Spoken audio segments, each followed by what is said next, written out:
जान जिए पड़े तोहरा बिछड़ के, कुछ मिली नहीं जिद पड़ के।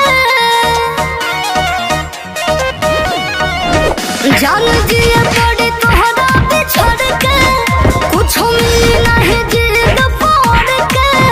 देखी हाल तोहर मन होता पागल। सुन के हमर गम बादल आसमान से बरसे लागल।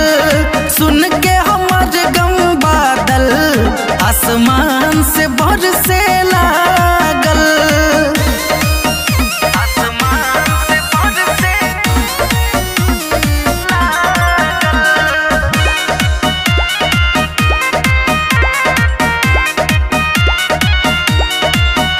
अरे अब भूल जा तू हमके, कहता नहीं जान कसम से।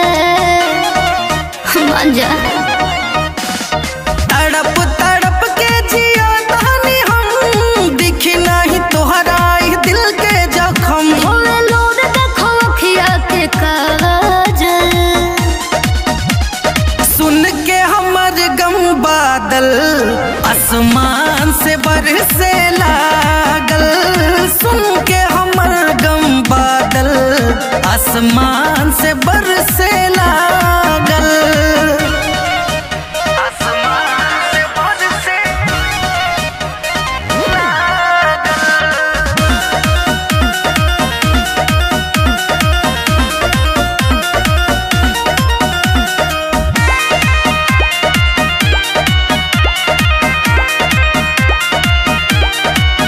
सुना चाहत रहे दिल में टूट के, जिंदगी बीता जान घुट घुट